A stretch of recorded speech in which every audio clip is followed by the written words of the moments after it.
Bueno, ahora va a hablar Gabriel Calzada, de la Universidad Francisco Marroquín, la Escuela Austríaca, la herencia de la tradición continental. Bueno, muy buenas tardes a todos. Antes que nada, contarles un poco del origen de esta investigación, de este papel. La verdad es que ahora me planteo por qué demonios presenté este paper aquí, porque después de escuchar a Adrián y a Ben Powell hablar de que los austríacos tenemos que hacer cosas más empíricas, más aplicadas, no sé por qué se me ocurrió presentar esto. La verdad es que los últimos 10 años me he tirado haciendo cosas aplicadas y lo que hice aquí fue rescatar un paper que tenía olvidado de hacía más o menos una década. Y la idea, encima para colmo, se me rompió el ordenador donde lo tenía hace cosa de 3 semanas, me lo rescataron, bueno, un lío monumental. Pero bueno, está divertido el asunto. La cuestión, o el interés por el que entré en este tema era porque escuchaba a mucha gente discutiendo ese tipo de discusiones de las que hablaba Adrián, precisamente de si los austríacos venían de acá o venían de allá, si tenían más influencia inglesa o más influencia escolástica, decían otros. Y entonces, aburrido de escuchar las discusiones, un día pues me dio por, mientras escribía mi tesis sobre cuestiones muy distintas, pues para despejar la mente me dediqué a leer a todo el que pude, a ver si encontraba de dónde venían las principales influencias de la escuela austríaca. Y de ahí surge este paper, que ya digo era algo así como un hobby, un entretenimiento para ver de dónde venían esas influencias. En parte debido a que mi maestro Jesús Huerta de Soto repetía y repetía que la escuela austríaca venía de los escolásticos, y su gran argumento, o bueno, el que más repetía, era esto de Österreich. Decía, ¿no? Si es la parte este del imperio, pues el propio nombre de Österreich ya pone un puente, una conexión. Eran dos partes del imperio, todo está unido. Österreich es la parte este, la otra es la parte oeste. Y ahí tiene que haber un enlace. Bueno, entonces aquello era simpático, pero no era como un argumento como para defender que realmente la escuela austríaca tuviese que ver algo con la escuela de Salamanca. Eso fue, así que me puse a despejar la mente, tratando de leer, pues empezando por Menger de nuevo, leyendo a Menger, o releyendo a Menger, y tratando de ver a quiénes cita, y cómo lo cita, si lo cita positivamente, si lo cita negativamente, si simplemente es descriptivo. Entonces, la verdad es que reconozco que cuando empecé esto, yo tenía un gran escepticismo acerca de la conexión entre la escuela austríaca y la escuela de Salamanca, y fui descubriendo cosas muy interesantes por el camino. Bueno, voy a Menger, como bien saben, los principios de economía de Karl Menger de 1871, pues tienen unas cuantas aportaciones. Algunos dicen que son revolucionarios, otros diríamos que es más bien evolucionario, pero la cuestión es que tiene una serie de aportaciones muy interesantes, ¿no? Por ejemplo, desde el punto de vista subjetivo, pues refuerza mucho la subjetividad de toda la teoría económica, introduce el concepto de tiempo, y además tiempo relacionado con la acción concreta del actor, no tiempo abstracto físico. Introduce el concepto de incertidumbre, introduce pues las fases de producción relacionadas con el concepto de tiempo. Son todas innovaciones bastante interesantes, ¿no? Y también el individualismo metodológico, que es posiblemente quien viene a establecerlo, y que después pues por mucho tiempo, y no solo para la escuela austríaca, sino para muchas escuelas, quedaría ahí bien planteado. Entonces mi planteamiento era, bueno, ¿quién influye a Menger? Vayamos ahí, leamos a Menger, a ver quién influye sobre Menger, ¿no? Lo primero de todo es que ¿quién influye a Menger? Pues yo había leído a Mises, y Mises en The Historical Setting of the Austrian School plantea que realmente más bien tenemos que mirar en el mundo anglosajón, tenemos que mirar en la Ilustración escocesa. Y algo que yo pues había compartido, porque Mises lo decía, y pues si Mises lo dijo, y además él conocía a toda esta gente, a von Baber y demás, pues seguramente sabría mucho más que todos nosotros juntos. En el Historical Setting of the Austrian School of Economics, Mises comenta que hay 3 autores alemanes que sí tienen algo de influencia, y menciona concretamente, si no recuerdo mal, a Karl Nies, menciona a Hermann, y menciona a otro autor, a Lorenz von Stein.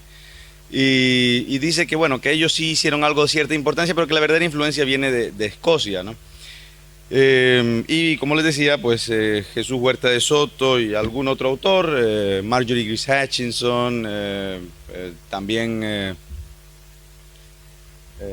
Alejandro Chafuen en alguna medida, pues habían planteado que más bien venía de la escuela de Salamanca, este señor de Francisco de Vitoria.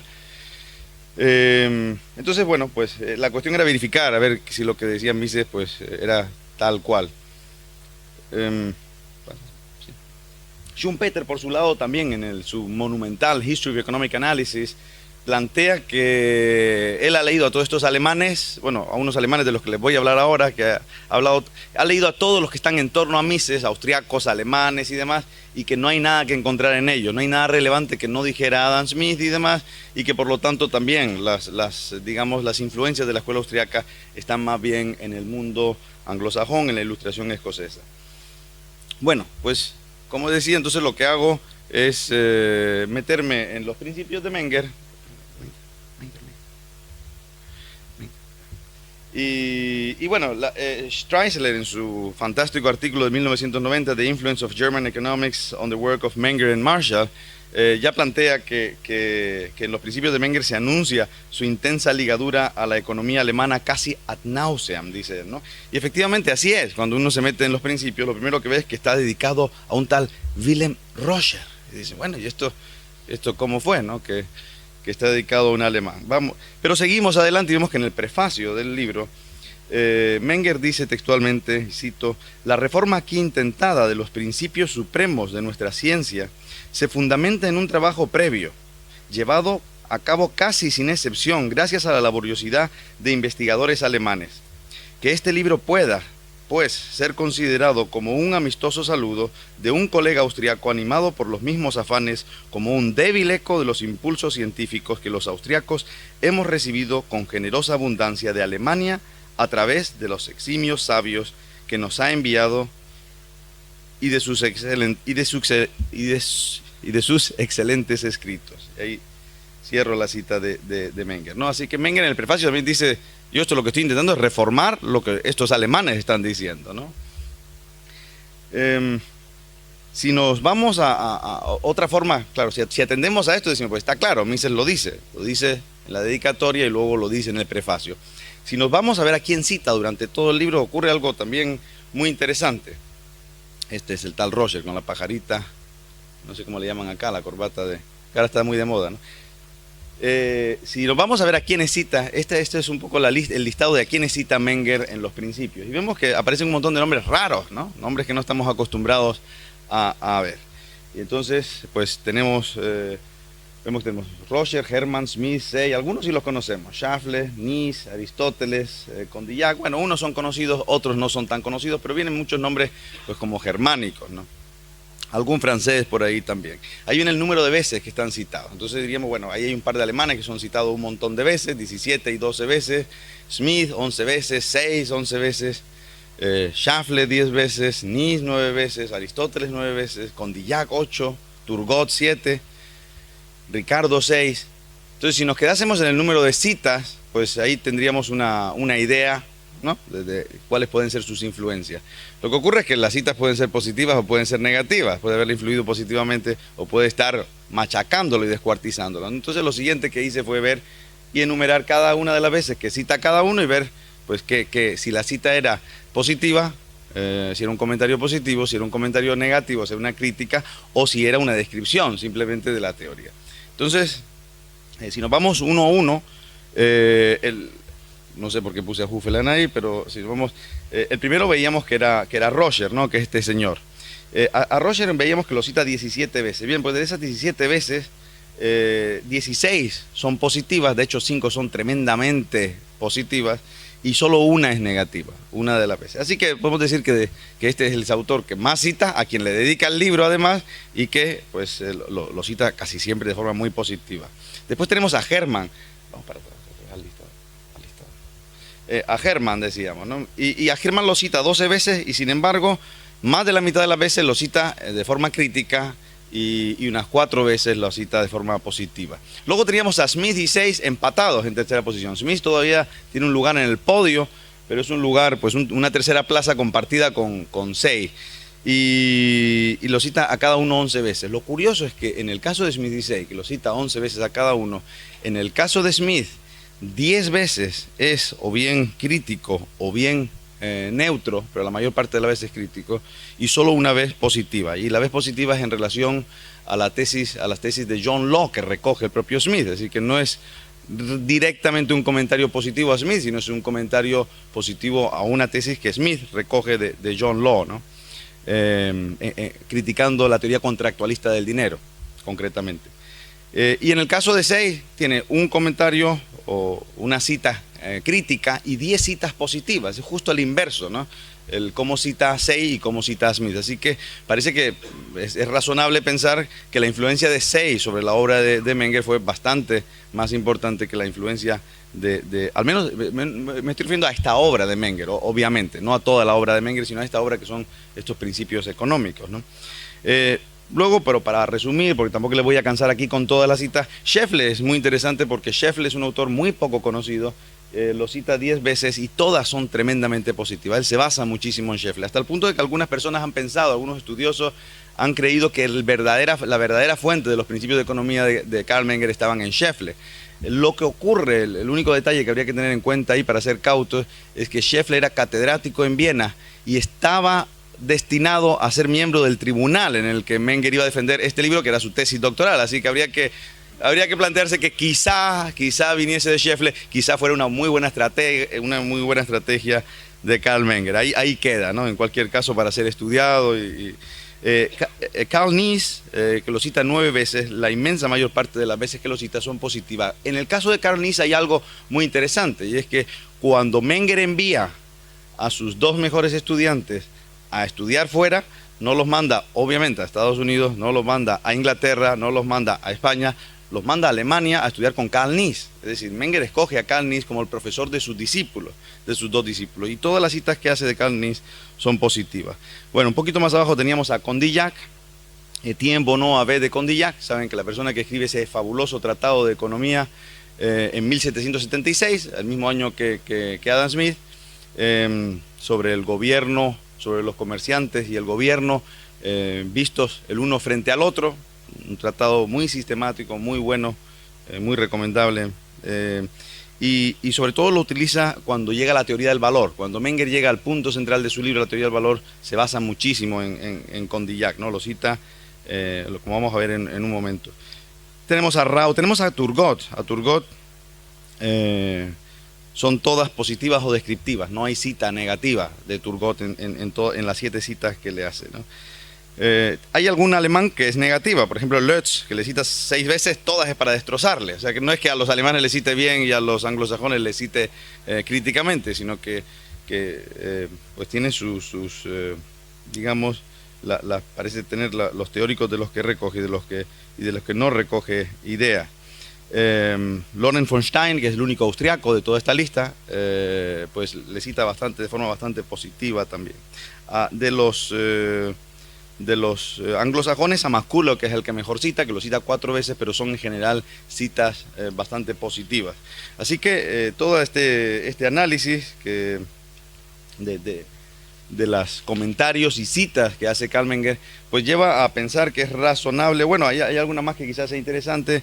De los escolásticos solo hay una cita, en abajo del todo está Covarrubias, que le cita una vez, y cita el tratado monetario de Diego de Covarrubias y Leibas, es decir, conocía a los escolásticos, al menos, eso sí se puede decir.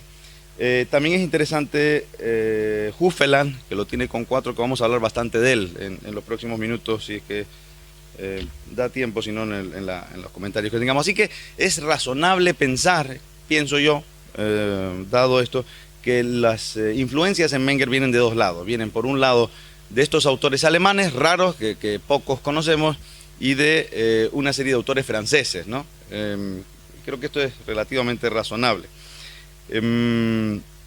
Bien, y si vas hacia abajo, este es el tal Huffeland, luego lo vamos a ver otra vez, Roger, Adam Smith, Say.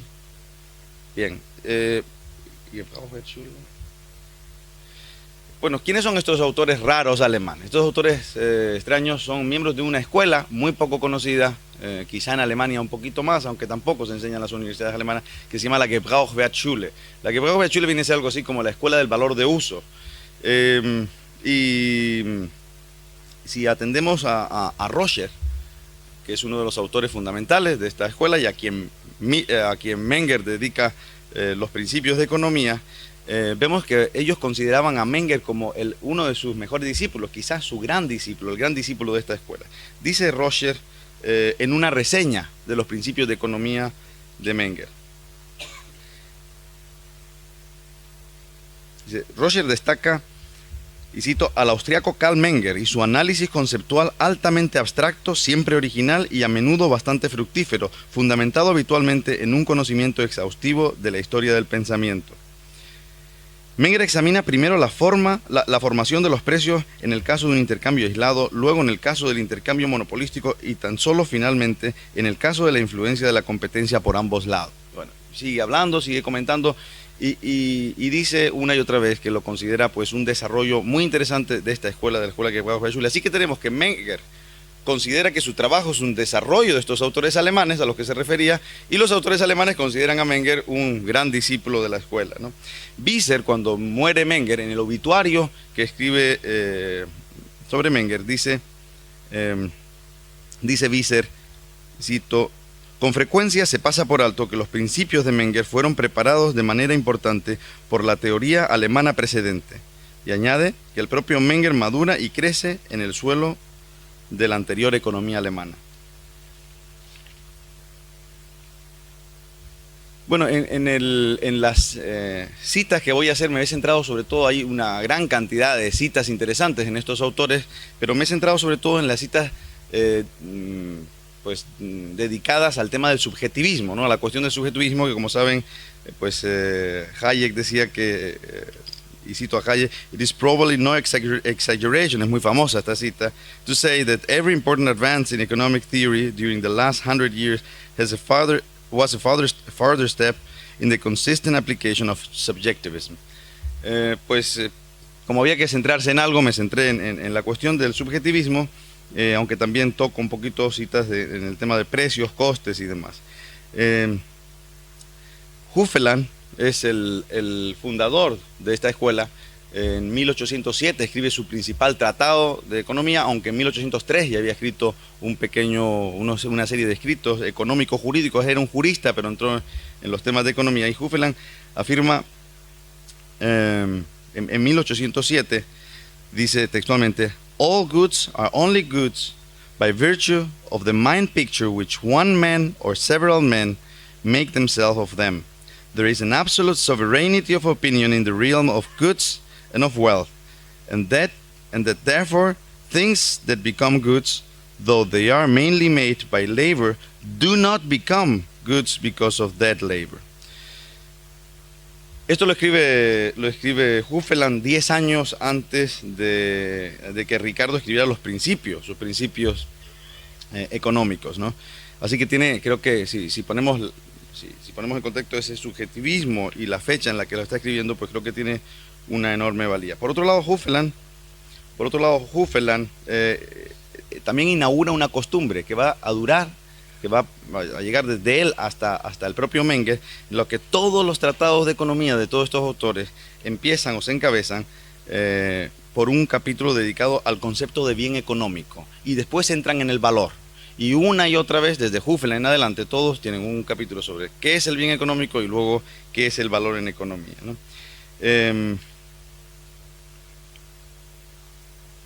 Voy a cortar un poquito por aquí.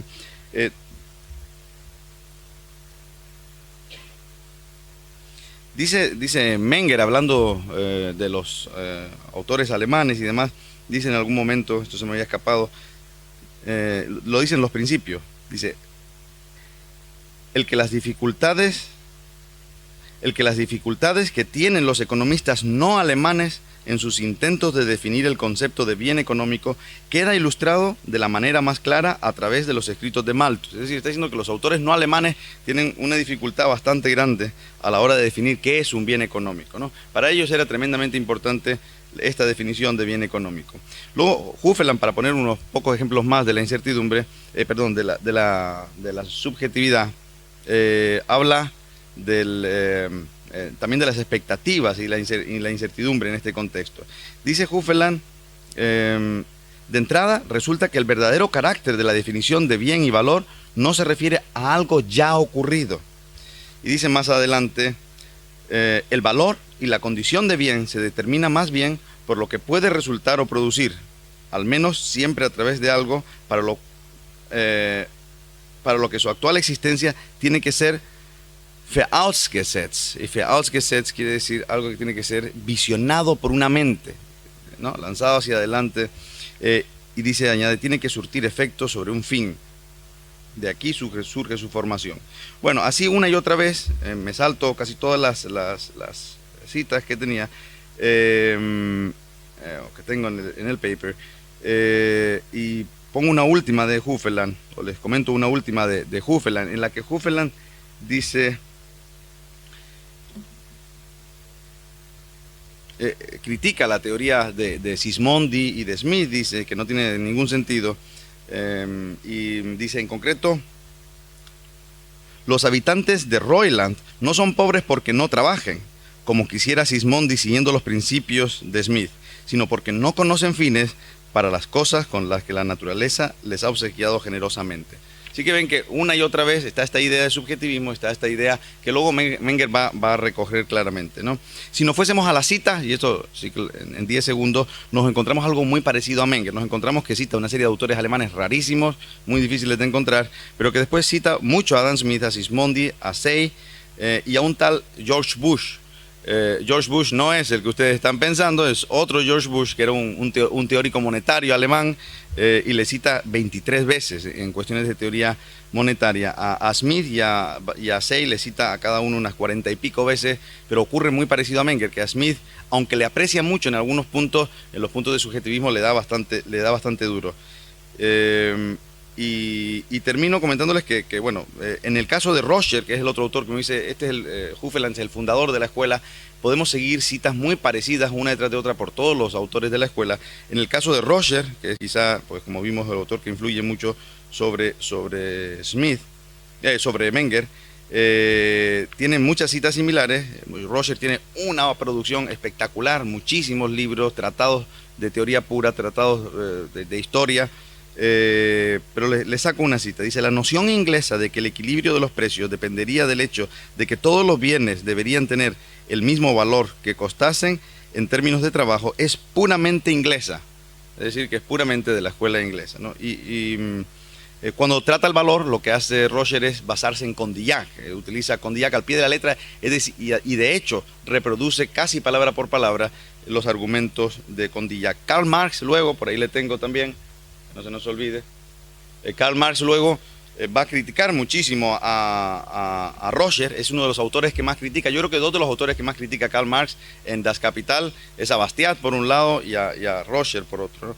Y a Roscher le dice que Roscher había escogido a Condillac, dice, Roscher ha escogido a Condillac como efectivo garante de solidez de sus nociones infantiles por el simple hecho de que Condillac no tiene la más remota idea acerca de la naturaleza del valor, dice textualmente Marx, ¿no? Bueno,